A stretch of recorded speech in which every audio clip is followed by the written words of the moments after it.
Good afternoon, this is Gary Kavanagh here on TRSI. I'm here today with my friend and colleague, Michael Dwyer. Slightly later than usual, we wanted to do a show on the results of the European elections. And so here we are, very late on a Monday night, after we have finally got at least the first count for the three constituencies, to talk about what is happening. And we will also touch upon the local elections as well. So I suppose to touch on the locals, Michael, there's a couple of different ways to look at this depending on how you want to do it. One story is that the government parties held exceptionally strong. Fine Gael, Fianna Fáil lost a small amount of seats, but frankly held pretty stable, I would say.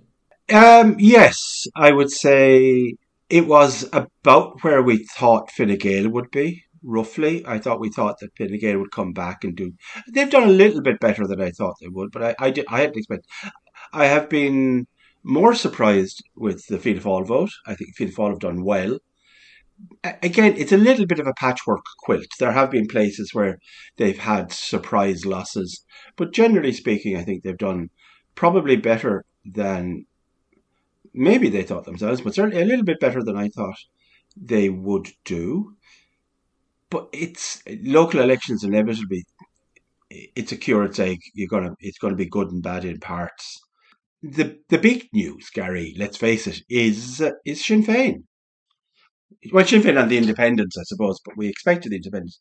But I mean, what percentage? Right now, we have the locals pretty well done and dusted for first preference percentages, etc. What kind of numbers are we talking about for Sinn Féin? Do you know? So Sinn Féin have taken, so far now, I think about 940 seats have been filled, and there was somewhere in the region of 960. So there's still a little bit of leeway there. But when last I checked, Sinn Féin had taken 100 seats. That is against 242 from Fianna Fáil and 239 for Fine Gael. So Sinn Féin are actually up on vote share about 2.5%. Over their 2019 results.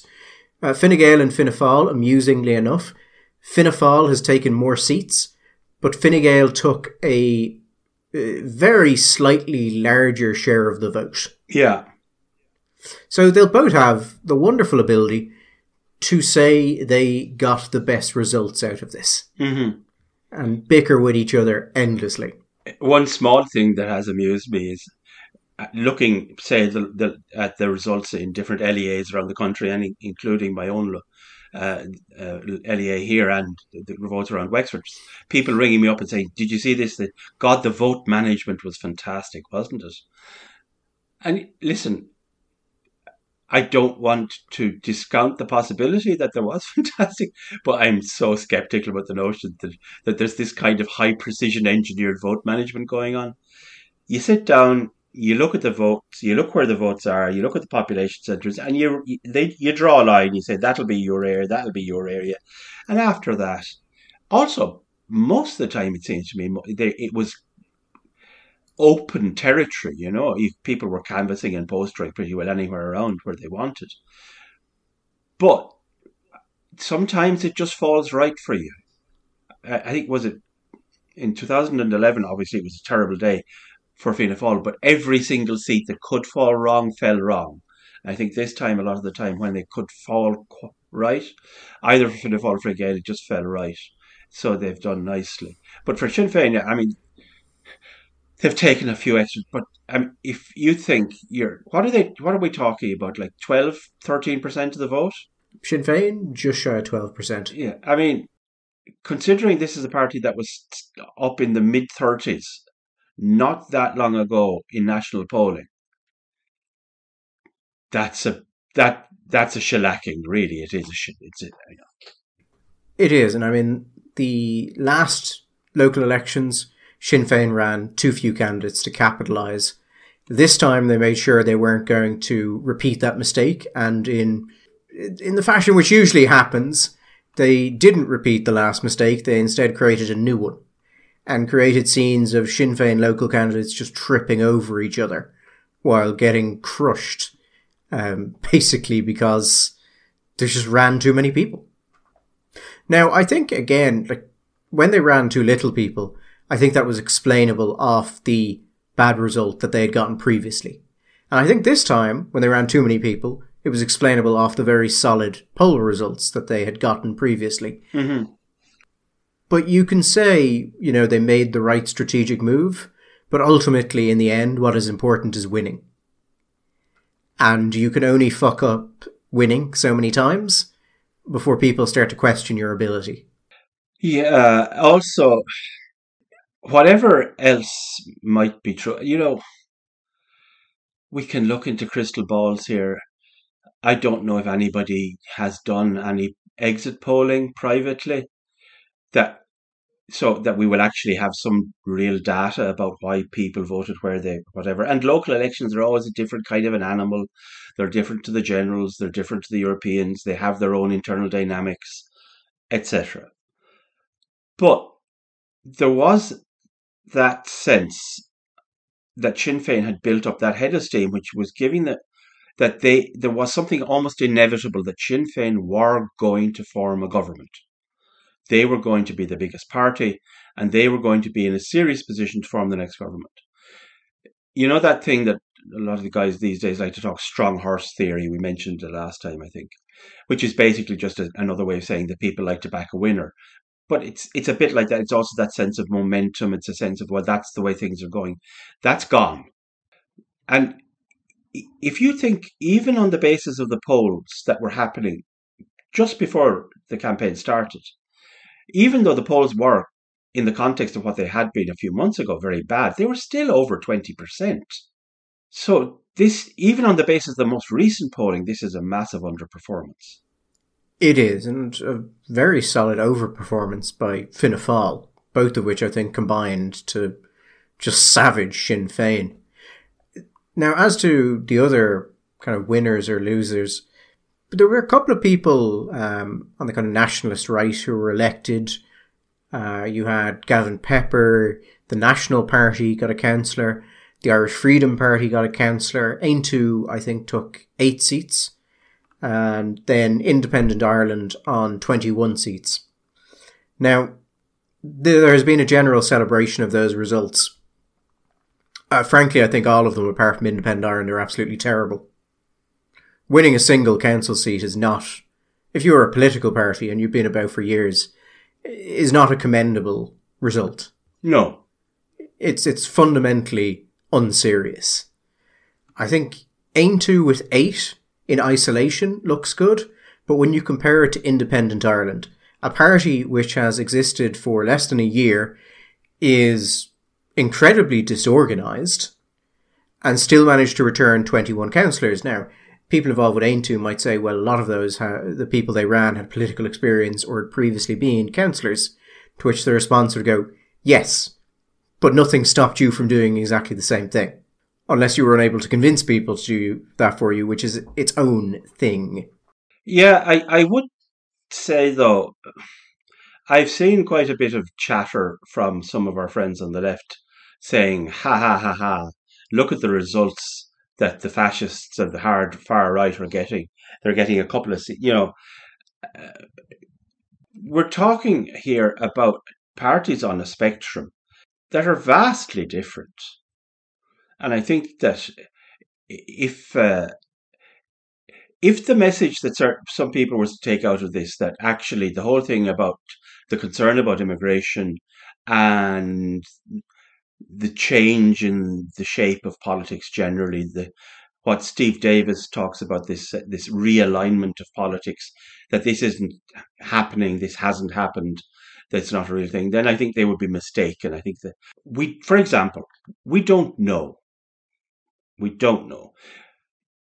Did Fine Gael do better because the two government parties, particularly Fine Gael, but both of the main government parties, it felt like did what you could say shift to the right on immigration, that they started making noises that were more hard line. They were talking about the new pact and how this was going to stiffen things. They were talking about, I mean, I think Barry Cowan used the phrase illegal immigrants, which had been a phrase that was just not acceptable, that kind of thing. So is that one of the reasons that we actually saw this discourse, in a sense, shift that Overton window a little bit to the right? And that was one of the reasons. So that I think the success of the independents, the vote that say Boylan's getting, the vote that McNamara is getting, the vote that Lee Punch is getting, the vote that say Padder and Malooly. And then the other thing is, and this is maybe the bigger question, Gary, there are so many small bits of votes here, bits of votes there, on, shall we say, that disaffected right, that it has diluted the effect very significantly. And I think that one of the things that happens when you move away from a large party structure, like if you're in Fianna Fáil or Fine Gael or whatever, like say if you look at England, the Tory party, one of the jobs that a large party does is it takes people in and you accept that there are going to be things in policy that you don't like. You know, I don't like that, I don't like that, but you know, on the whole, when you have a new dispensation and a realignment like that, what seems to be happening is that people are looking for a pure expression of their worldview, and they're far less like if you deviate from that, and we've seen some of the commentary online, and I know, you know, Twitter, social media should not be regarded as being a place where normal sane people will say normal sane things, but that you've seen a lot of this stuff, I'm sure, Gary, where people that you might say are in a similar kind of a space on some of the issues they're sellouts and they're traitors and they're fake opposition and they're bought and sold. And you shouldn't transfer to them. You know, disastrous notion. So many of these votes are getting dispersed and diffused or are just going nowhere. They're plumpers. 1, 2, maybe 1, 1, 2, 3, bang, and that's it. And of course, that's enormously helpful for the people on the other side of the discourse. It is. I think you can kind of separate the parties out, because I think there are some who just have not done politics seriously, and then I think you have Independent Ireland and you have Aontú. Now, Aontú, I think, is serious. Aontú does do politics as an actual activity, a thing you do in, you know, the way that works. The problem I think that Aontú has is that it's struggling to get outside of a very particular space. And when the independents rose on the immigration issue, they took a lot of the energy from Aontú. So I think Aontú did badly, but I don't think it's unserious. No. And could do better in the future. I think there are issues there. There's been a period of, I think, kind of trying to catch up where people are going on certain issues, rather than actually being able to take the lead. Independent Ireland, interestingly enough, they take 2.6% of the total vote share across the country. The total share of vote for independents went up by 2.6%. So it's a decent showing. I think relative to the potential of Independent Ireland, I wouldn't say it's disappointing because it's a first time out, but I think they could have done better. And I think if they were better organised and better funded, they could have done substantially better. But they're not, and it's difficult. Their problem, I think, is going to be, can you professionalise, can you keep this thing alive? Because as it stands, there's still a lot of, like, what are your policies? What are you actually doing? You know, who's in control? What is the structure here? Those are going to be issues that have to be dealt with. And I'm not sure they can deal with them in a fashion that keeps the party together. So we'll see. Yeah, one of the things as well, and we should have heard, is that there's a certain amount of expectation management that should go on, maybe should have gone on beforehand. There were a lot of people who I think were projecting their own desires onto this, that, you know, that we were going to see the end of X, Y, or Z. The Greens were going to be destroyed. That Fianna Fáil and Fine Gael were going to have, it was going to be a bloodbath, whatever. Whatever about the local councils, where it's possible for somebody to make a bit of a breakthrough. I'd say at the European level, if you are coming in, the size of the constituencies, the kind of money, I mean, I think your legitimate spend allowance is €260,000, right? Yeah, and if you get a quarter of the quota, you'll get 62,000 back? I'm not sure. I thought it was something like that, 62, 64,000 something. Hmm. So, and that's from your total tally at the end of it. But my point is, that's the amount you're allowed to spend. And on top of that, if you're the member of a European grouping, then there are other opportunities for not specific candidate kind of promotional work, but for party or party grouping funding, which can be useful. So none of these, not Independent Ireland, Ain't none, had the colour of 260,000 to spend on these elections. They didn't have the brand established. They had people with names, like, for example, Kieran Mullooly had a certain level of name recognition, but not as a politician. Micheál McNamara, well known in his own area, and a certain kind of a level of recognition in Padder. But again, like in the case of McNamara running as an independent, or like was it Eddie Punch running for Independent Ireland? Yes, he pulled in, I think, about 20,000 first preferences. Like, I'm sure he worked hard and all that, but he had no previous recognition over here anyway. And I would say this side of the constituency, Carlow, Kilkenny, Wicklow, Wexford, again, McNamara would not have been well known at all. So the expectations of what they could achieve with that kind of money and that kind of and a lack of organisation, a lack of people on the ground, and also what turned out to be a rather flat, rather undiscussed campaign. It was kind of hard to get traction. It was kind of hard for them to break out. It wasn't a campaign that worked well for the new insurgents, shall we say. And I think the incumbents an incumbency is always a big help. And by the way, we're saying that, big time, with both Claire Daly and Mick Wallace looking like they're in a very serious chance of taking seats.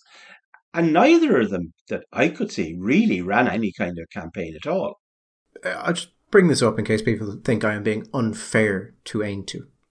Verona Murphy ran a selection of independents, basically, Verona Murphy's independents. Yeah, independent Wexford.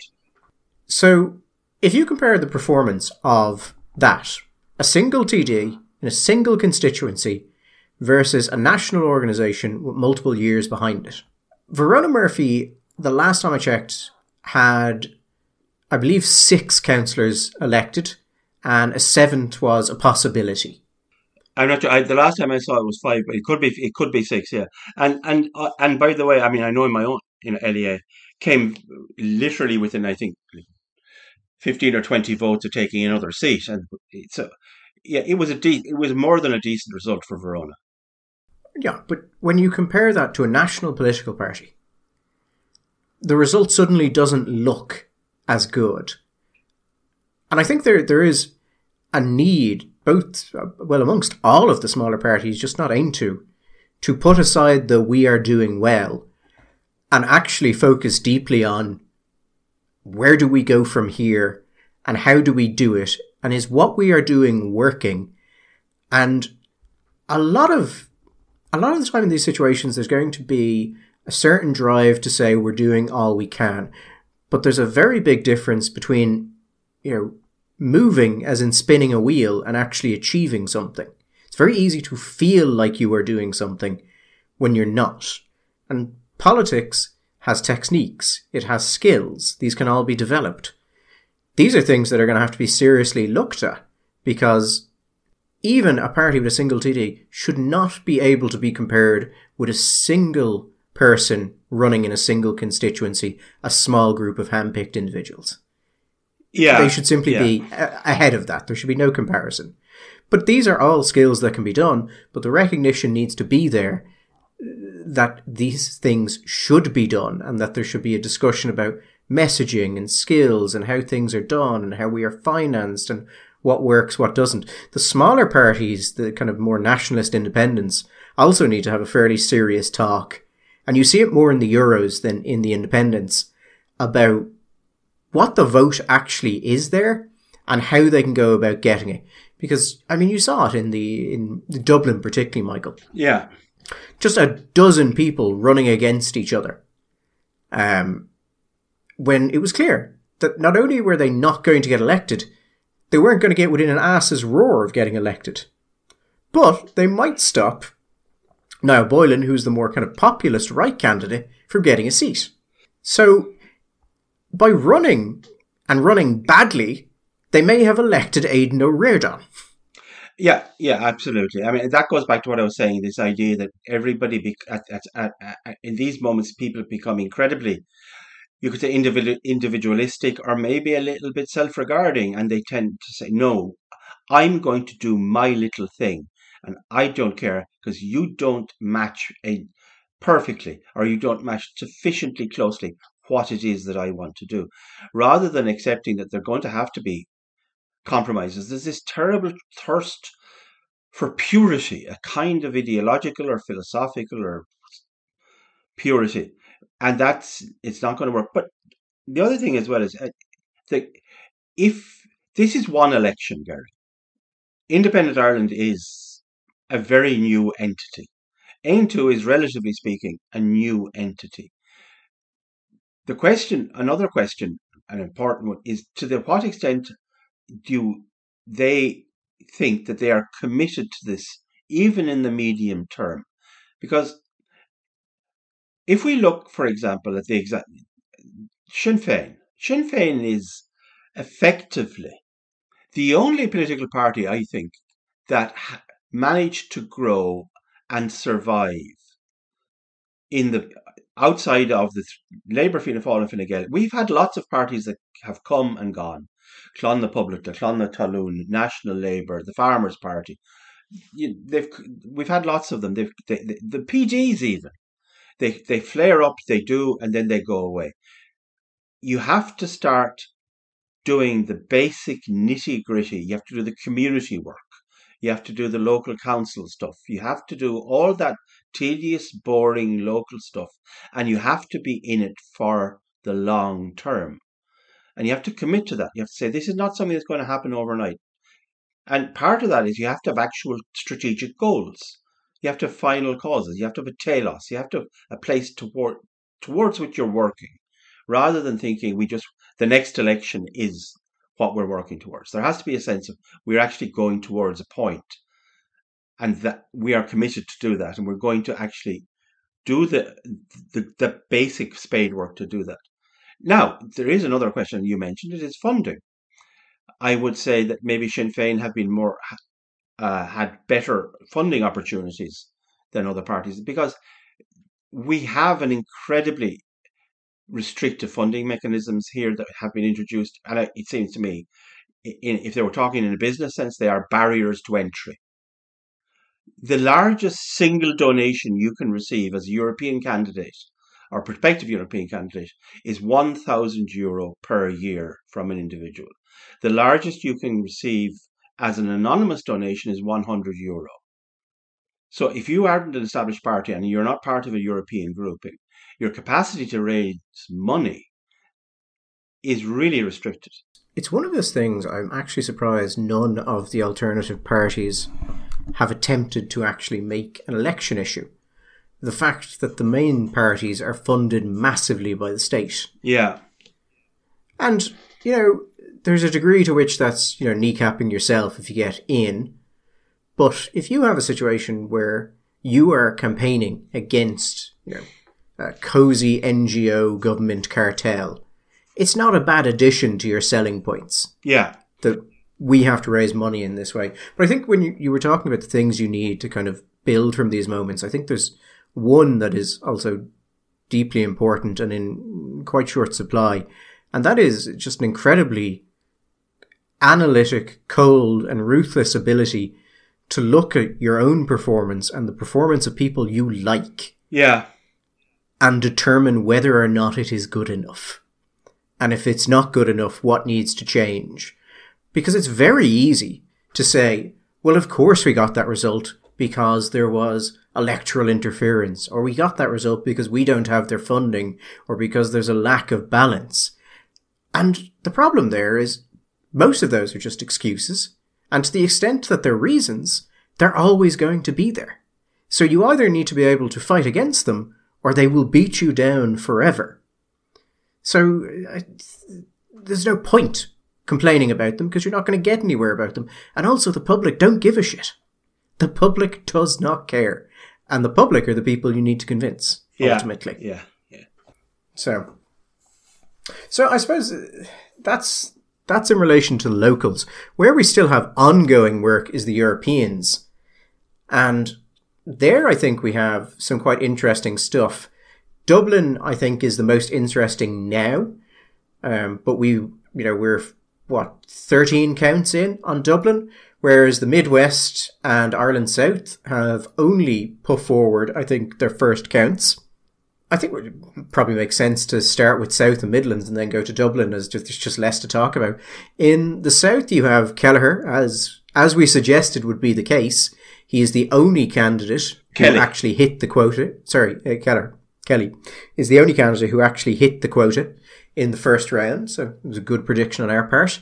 So he's at 122,000. About 8,000 of that is going to go to his running mate, who was John Mullins, who scored respectably, but I don't think is terribly in the fight.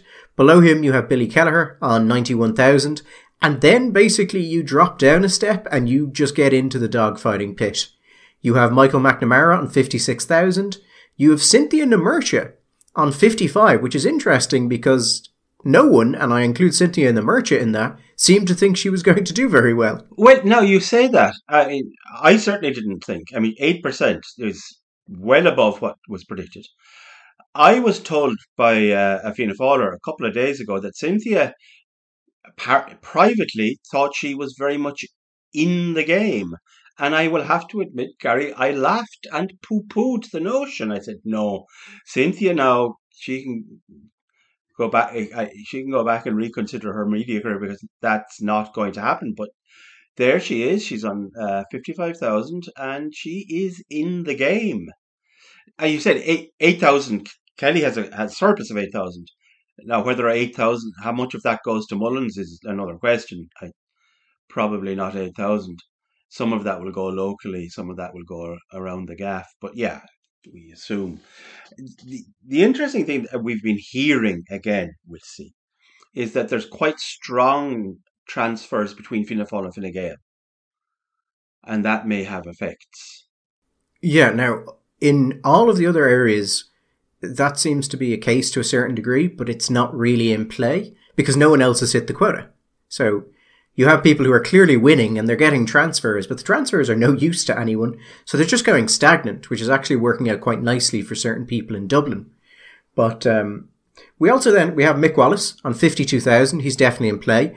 And then Caitlin Function on 50,000. And then the Grace O'Sullivan under that on 47,000. It's outside of Kelly Kelleher, and you would expect McNamara, things start to get a bit murkier. There were a total of 700,000 votes cast in this area. And once you drop under those guys, there's just, over 100,000 votes that could transfer in any direction.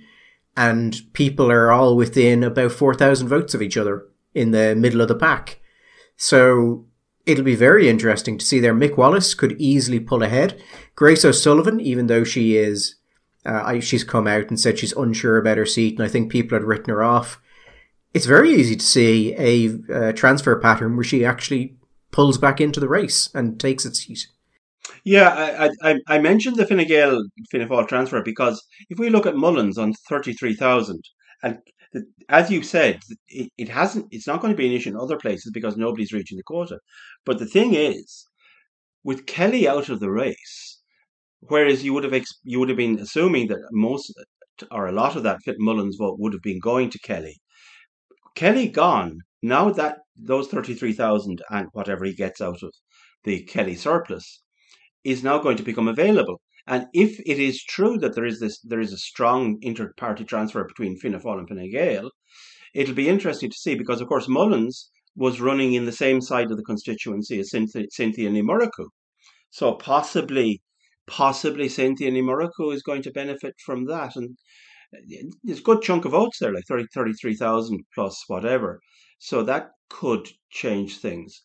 Paul Gavin is there on 22,000. Um, One of the things we've been seeing, we saw this in Dublin, and again, listen, there has been no tally on the Europeans. There have been bits and pieces of scattergun tally work done on boxes here and there. So we don't really know. But we can say that we've seen from the counts in Dublin, Sinn Féin Sinn Féin vote seems to have got the Sinn Féin vote. If you look at Lynn Boylan, her, after 13 counts, she's picked up 2,000 votes in transfers. So Sinn Féin do not look like they're being terribly transfer friendly. So I think if Kathleen Function is going to need that Sinn Féin vote to transfer very strongly, because she may struggle to get transfers elsewhere. Yeah, I mean, I've seen some of Daithí Doolan's votes are kind of all over the shop and not kind of going to Lynn Boylan at the level thought. Hard to tell if that's going to be nationwide with the Shinners. Yeah. I think one of the interesting things I think about this race is you have a lot of time, Michael, you hear certain people say that, yeah, transfers aren't actually that important. I think what we've learned here, because the vote is so fractured and you're seeing a lot of clumping, transfers are incredibly important. They're going to determine where a lot of these guys actually kind of land.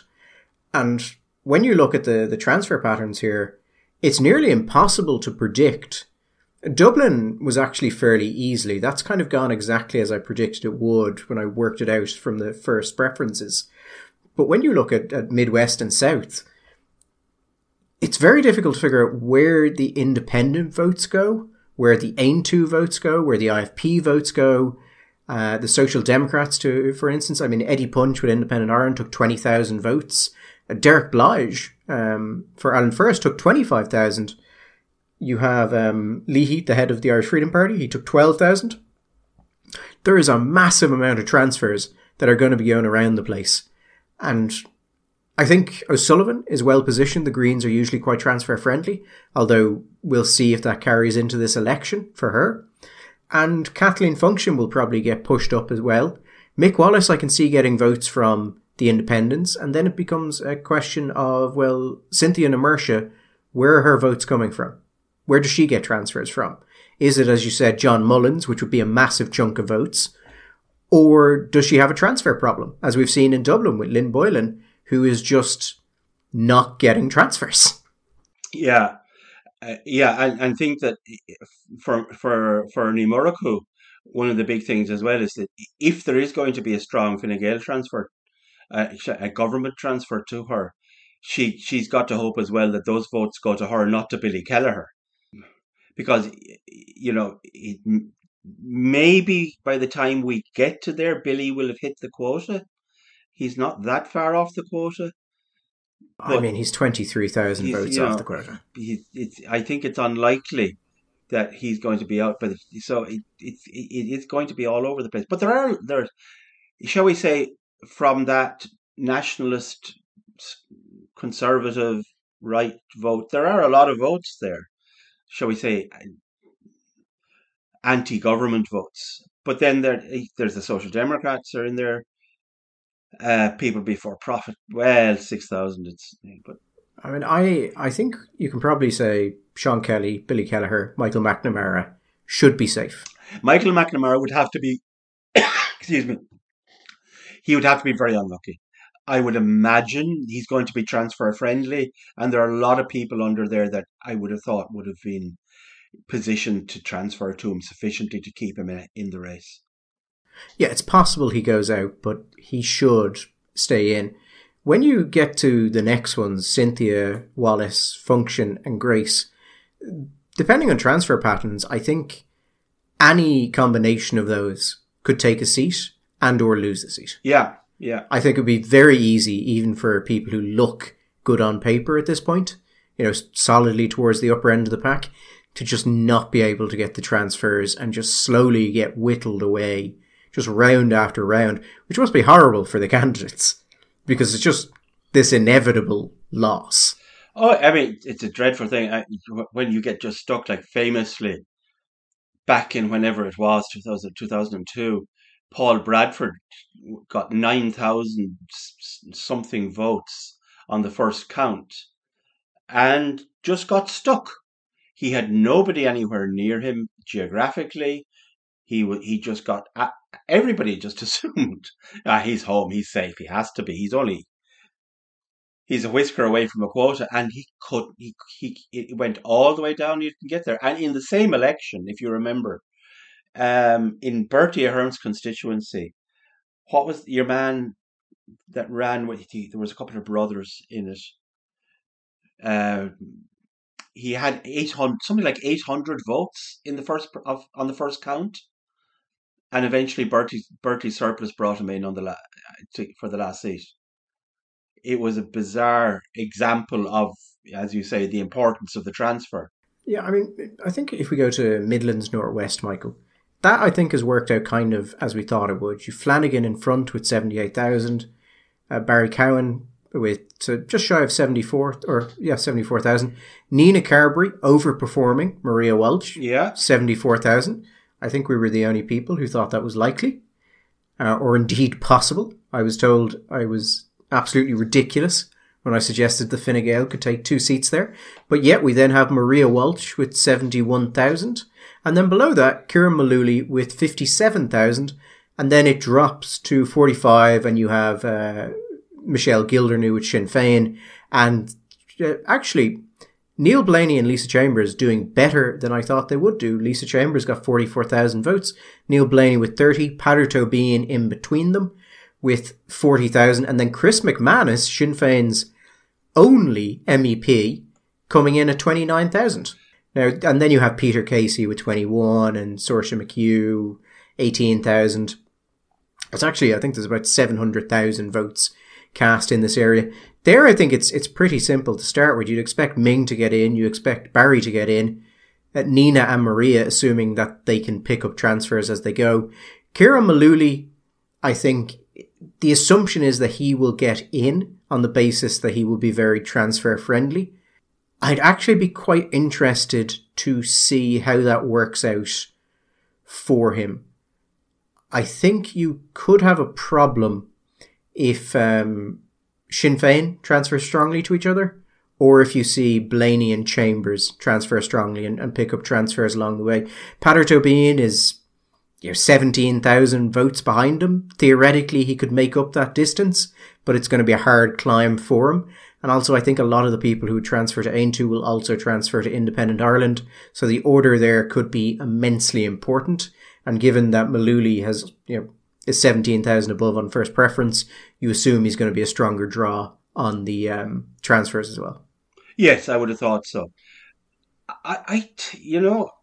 Sinn Féin are pretty well where we thought they would be. You've got Michelle Gildernew on 6.7% and Chris Manus on 4.3%. So they're on 11% combined. I think they could struggle. I think they could struggle. They could struggle. I think Flanagan, Cowan, I think Carberry and Walsh taking 2, and maybe when it comes down to it, ultimately Peadar Tóibín electing Mullooly. I think that's entirely possible. I think if what we've seen in Dublin plays out, the government parties are going to have very few transfers from outside of the government parties. Yes. Which has been quite interesting to see. They've all been quite hostile to it. But so have Sinn Féin. I mean, maybe Gildernew with their name might pull in something there. But I think balance of probabilities, you'd assume that Mullooly will take the last seat. But transfer patterns are... People are saying the transfer patterns are a mess. I think... And we'll touch on this when we talk about Dublin in a second. I think they're actually not a mess. I think what people are doing is they're assuming transfer patterns based on what they perceive the ideological position of certain candidates to be. And I think in a lot of these cases, you'd be better analysing them on the basis of voter class and of geography. And I think that makes a lot of things make sense. particularly in Dublin, where you're seeing what people are calling strange voting patterns between some of the left-wing and non-left-wing parties. I think it's really just that they're working class votes. Now, I mean, we should mention, I suppose, theoretically, you have Lisa Chambers on 44,000 and Neil Blaney on 30,000. You know, obviously, chances are Blaney's going to go out. Where Blaney's votes go, I think for Fianna Fáil, they would like to see those votes transferring strongly to Chambers rather so much to Cowan. If you look at Gildern is 45,000, right? Mm-hmm. So she's 16, she's 45, 55, 65. Like she's what, 26,000 behind Maria Walsh? You know, it seems to me the first four, you're not going to catch them. You're just not going to catch them. So that last seat, you're going where Saoirse McHugh, Rory Hearn. I'm looking at the left-leaning candidates, the Greens, but like, look at here. You've got John Waters has 13,000 votes. Herman Kelly has 13,000 votes. Peter Casey has 21,000 votes. There's a hell of a lot of votes, and then there's votes all the way down below that, of course. But there's where they end up going. I mean, are they going to go to Aintu? There may be a geographical factor here. I don't know. Will Maria Walsh benefit from? Are there candidates in, say, Galway, Mayo area? Connacht, is there a Connacht element there that will help her?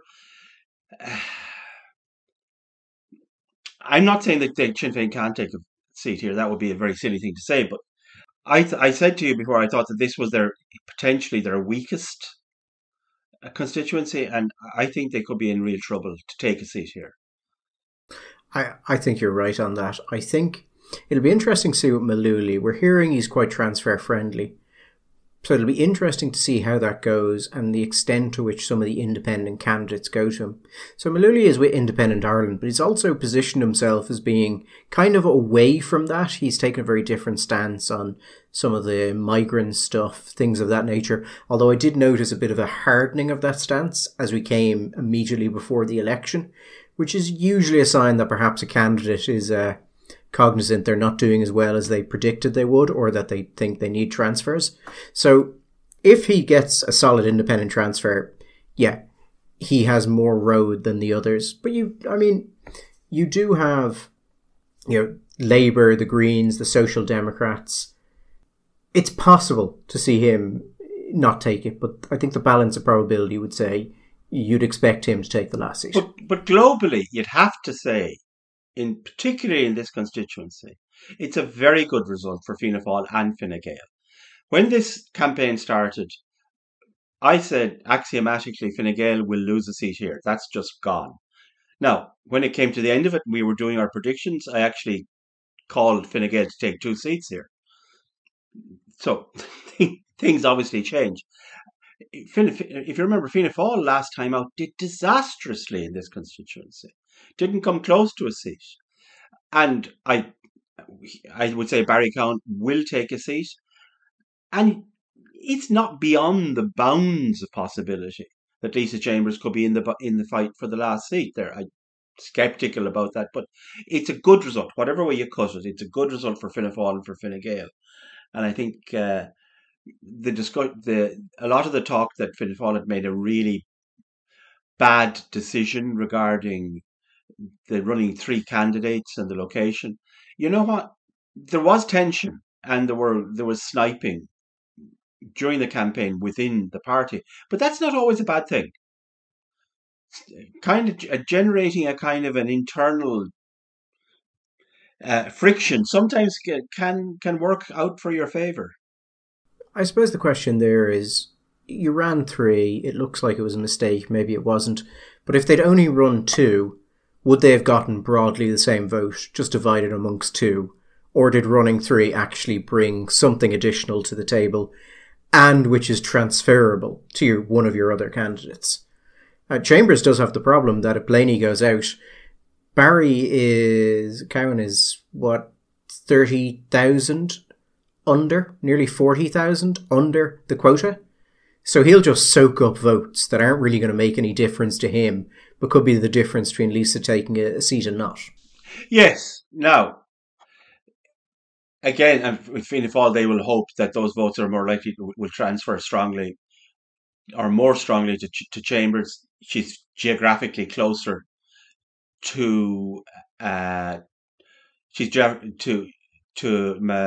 Donegal, and there was also a sense that there was a little bit towards the latter end of the campaign that Cowan had become the anointed candidate, and the two of them had been kind of sidelined, and therefore their supporters, they might have had a certain kind of mutual sympathy. Well, we shall see. We shall see. But whatever way, I think it's a decent. They're going to take a seat.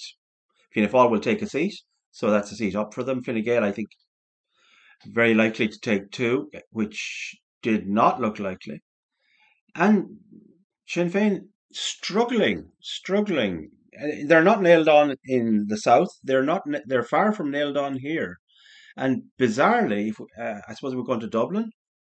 Yeah, if we go to Dublin, so Barry Andrews comes in first, takes 62,000 first preferences. Regina Doherty takes 61,000.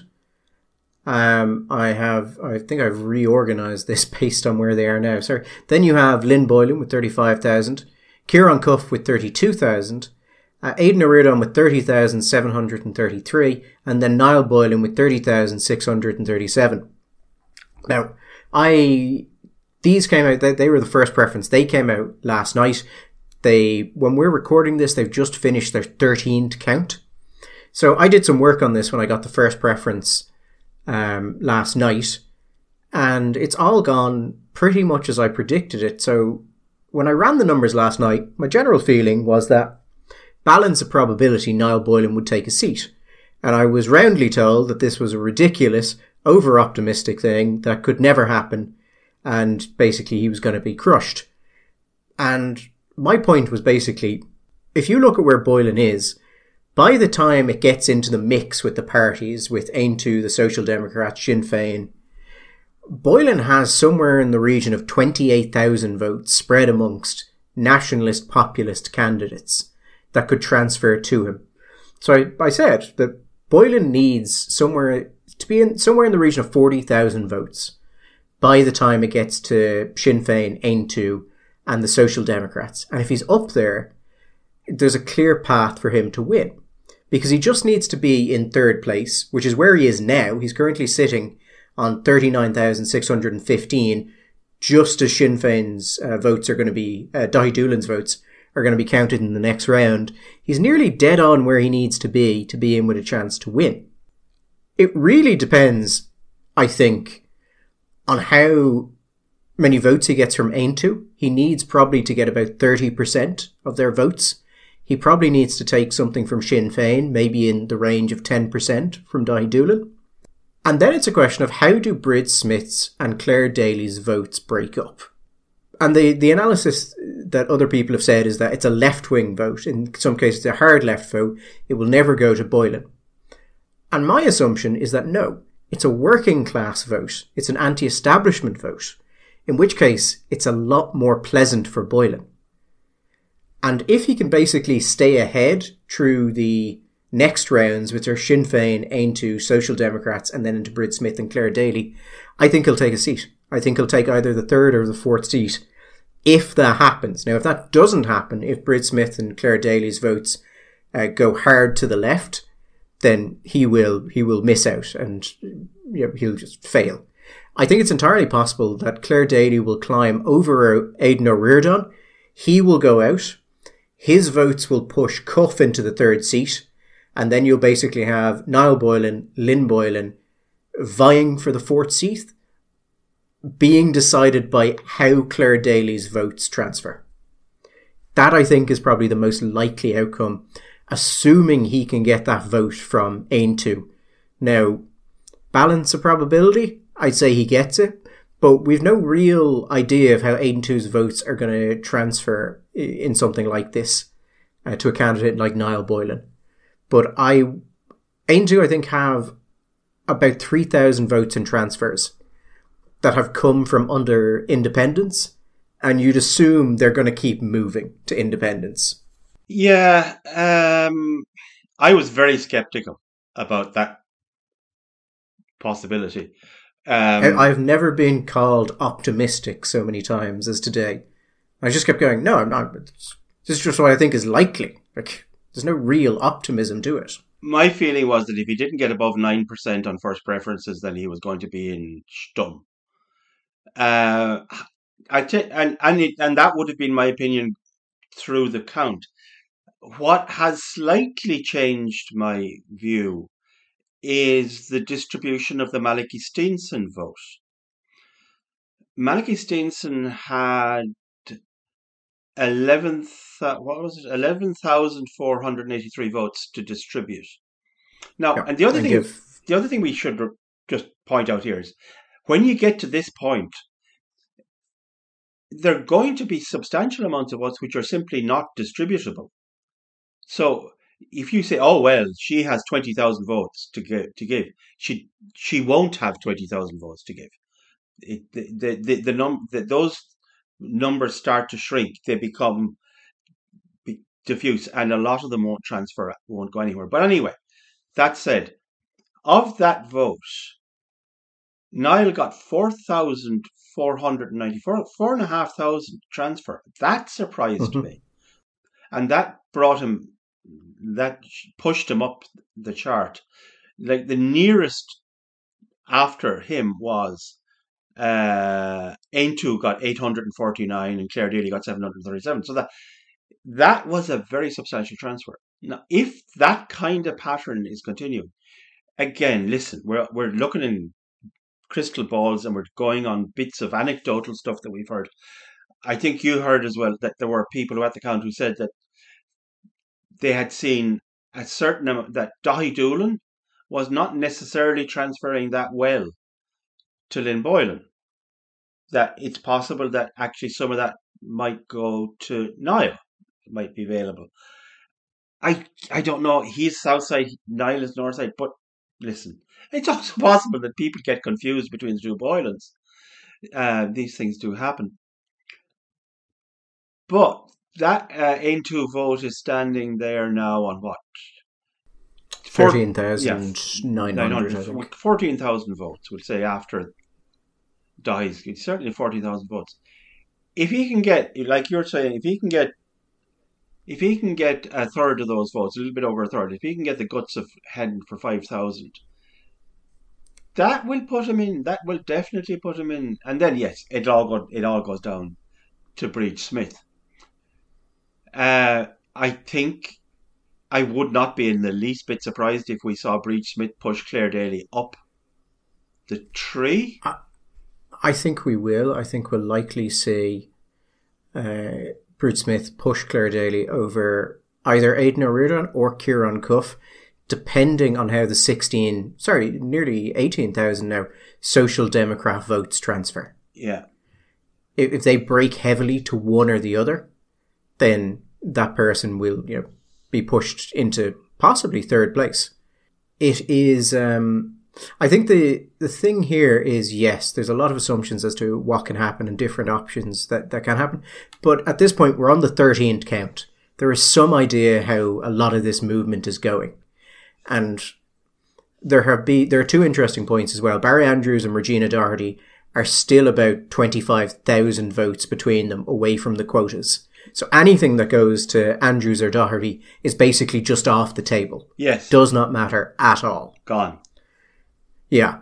So any of the progressive the left wing or kind of establishment votes that go to the government, unless they go to the Greens first, are useless. They are no help to anyone. I think Brid Smith has been getting a fair amount of transfers from independents. And again, you assume if there's some movement, and not necessarily left-wing independents. So you'd assume there's something there for Boylan. Clare Daly is the same. Really the only people who haven't been getting transfers out of government parties and Lynn Boylan. Most of them, apart from Niall, Niall Boylan has got up 9,000 votes in transfers since this started. Yeah, I mean, I don't know what it means, and partly it's a reflection on who has been eliminated up to this point. So, we shouldn't take too much out of it. But if you look, like Sinead Gibney, the Social Democrats, has gone from 16,319 to 17,000.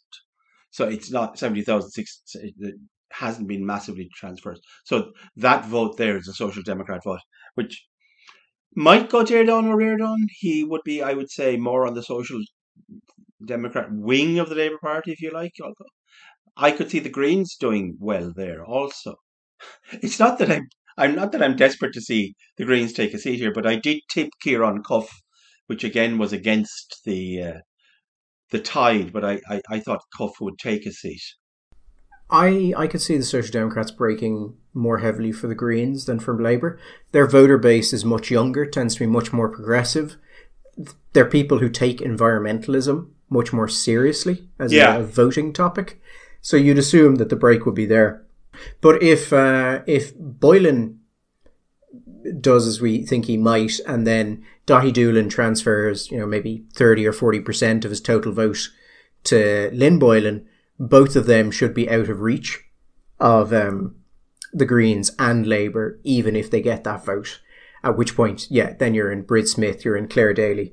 If that goes left wing, then, Boylan or Niall Boylan is definitely not taking a seat. If it goes populist or working class, I'd say he's going to be actually relatively comfortable. There is one real sour note here, and that is Sinead Gibney. Gibney is currently sitting on 17,540 votes. Now, why is that important, you might say? Because the quota is 75,000, which is to say, if you get knocked out before you get 18,800 votes, I think it's 830, you don't get your expenses. Yeah. Which is to say that Sinead Gibney, an election like this, 100,000 you could easily spend. I don't know what Sinead Gibney has spent on this. I don't know what the Social Democrats gave her. I don't know what agreements she has with the party. But you would expect that she loses. She doesn't get the last round of votes there. She is probably out tens of thousands of euro of her own money. Now, there are nearly 12,000 votes going for distribution before that. The problem for her is that they're coming from Sinn Féin. Yes. And Michael, I'm not sure if you're going to get Sinn Féin or Social Democrats are going to get 10% of the transfers from a Sinn Féin candidate. A very working class Sinn Féin candidate. There's Sinn Féin, and then there's Aon 2 as well. That is true, actually. Aon 2 will go out before, which actually makes this a bit of an easier run for her.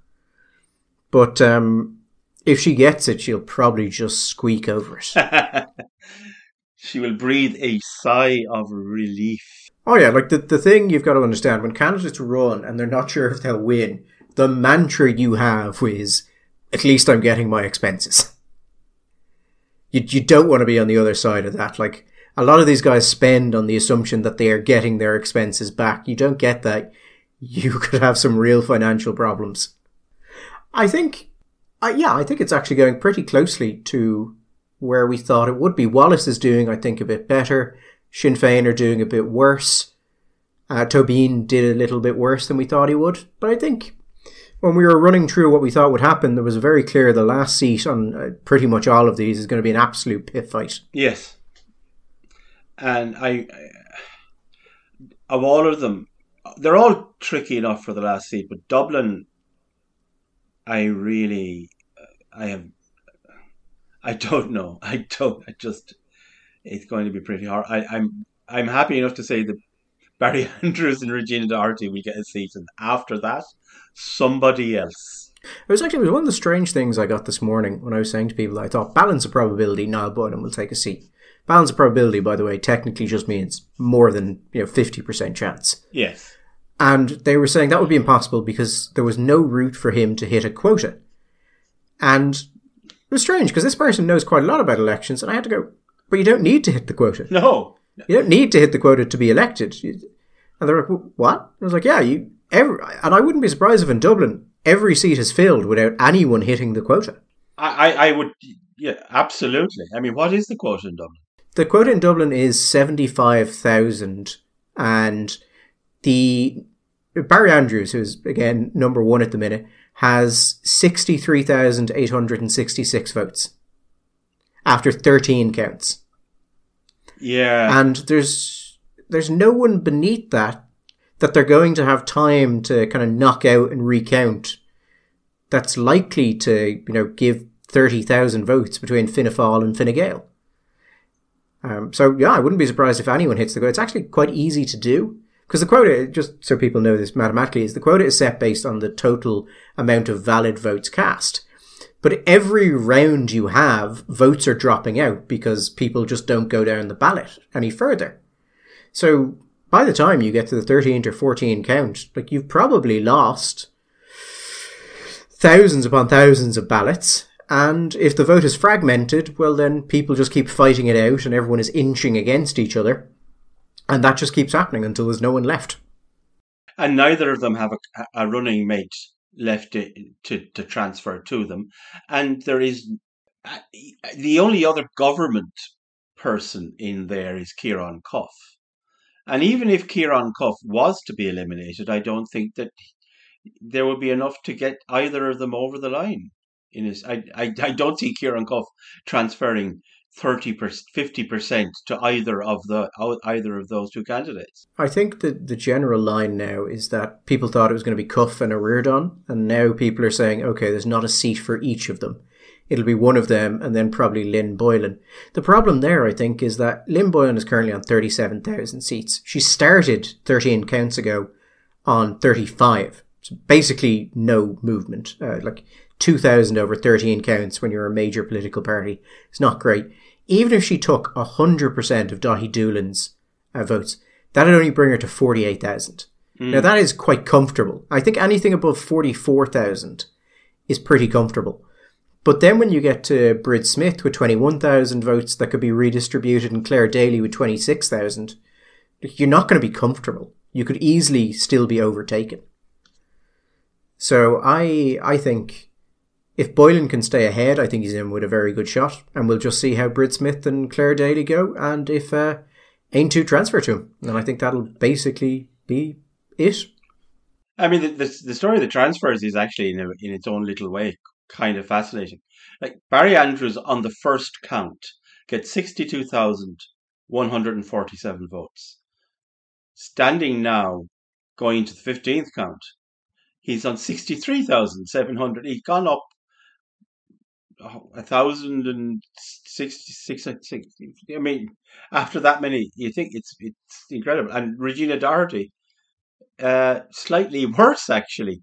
Regina has 344 to 3, 140 votes or something. It's interesting in that Fianna Fáil, Fine Gael, Greens and Labour have all increased their votes over about 13 counts by about 1,500 each. Yeah. Now, part of that was just because of the independents, but with some of the splits we were seeing, like Brendan Ogle, the trade unionist, the number one person he transferred his votes to was Malachy Steenson, and the number two was Brid Smith. And Aidan O'Riordan got a couple of hundred, I think 300 or so. And you would have expected that, if this was a pure political thing, he would have broken fairly heavily for Aidan O'Riordan. Yes. But he didn't. So if I was Aidan O'Riordan, I would be deeply uncomfortable about Claire Daly. I mean, we've heard the stories of some of the ballots, just wonderful, where you've got people voting Andy Heisman number 1 and Umar Al-Qadri number 2. Yeah, I did want to make one just complaint about this, about how the votes are counted. This is a really technical point, but it deeply irritated me. And it's about what are called Keeley ballots. So, traditionally in Ireland, when you go into the voting poll and you've got your local election and your European, let's say you go 1-2 on your local, and then on your European, you go 3-4. Because you're not thinking, and you're basically, you treat them as if they're sequential pages. Historically, that would have been acceptable as a valid ballot, because even though you don't start with 1 on the European side, there's a clear order of preference and your intent is perfectly clear. Yeah. But the Supreme Court in the Keeley case basically said no. it has to start with a 1 or it's an invalid ballot. And we saw I think we've seen somewhere in the region of 20,000 what are now called Keeley ballots, where someone basically continued their numbering from the local page, and they've all been deemed to be invalid. Now, I think the Supreme Court got that one very badly wrong, because there's a clear. It's not like someone made various markings and you're trying to gauge. Okay, there's an X here and 2 X's here, or whatever way it's done. Yeah. What does this mean? There's a clear 3, 4, 5 is very understandable. Just treat it as 1, 2, 3. The intent is there. It's understandable. There's no real way this can go. But because of the Supreme Court judgment, that's not how it's done. And I think that is both a shame that it happened and then a shame that the government did not attempt to deal with that legislatively in order to find some cutout where basically if intent was clear, it could be done. It was being reported that in Ireland South, there were 15,000 Keeley ballots in Ireland South. And also, I think they said 10,000 completely blank ballots. Well, that does happen. That's usually not a protest or anything. What that is people go in and they vote the local and just don't vote in the European. So it's usually the European is blank and the local is filled out. Although occasionally it is vice versa, depending on basically what your interests are. I could understand that, because trying to manipulate the European ballot on the little bit of wood that you have in front of you in the poll box, and the thing was as long as your arm, you thought, oh God, if you didn't have a strong opinion about any of these people, you think, feck it, I couldn't be bothered. But 15,000 Keeley votes. I mean, there is the other element there, Gary, that I kind of have to wonder, that 15,000 people didn't separate their ballots. I think it's one of those things where as some people may just say, well, look, it was a stupid thing to do, therefore it's right for you to lose your vote. Well, no.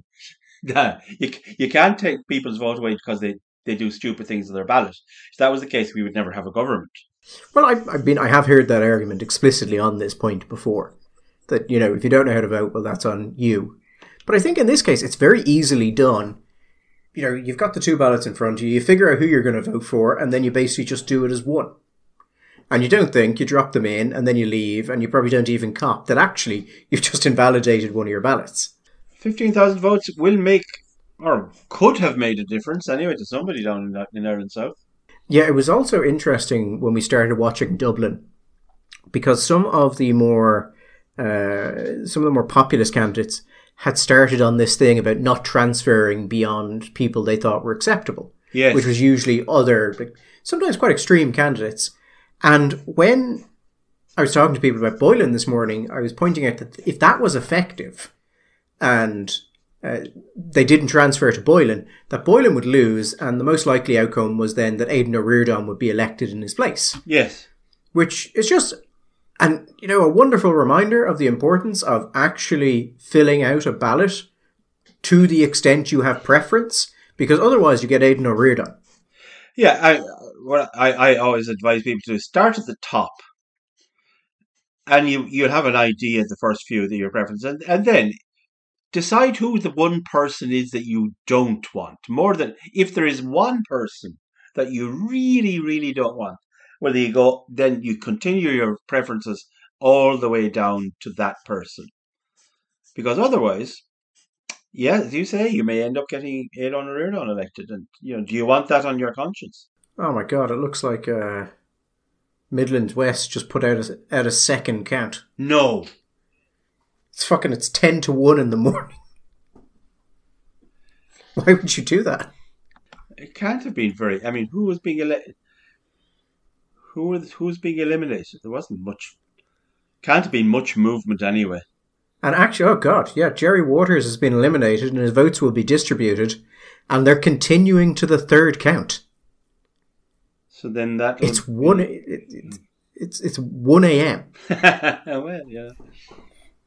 Why not? Well, I mean, people they were getting a lot of stick for basically being so far behind. So apparently, it's going to be really fun for the people who wake up assuming that nothing was going to happen, and when do they stop? Do they stop 6 counts in and go to bed? Yeah. I was like, I'm sorry, you've all been knocked off while you were asleep. Unfortunate. There you go. Mm-hmm. Anyway, we will not be back next week because, as I said, I and Michael will be away giving presentations. But hopefully we will be back the week after, and we will talk to you then. And if possible, we'll try and do something in the weekdays when we're back. But all the best, and we will talk soon. Bye-bye.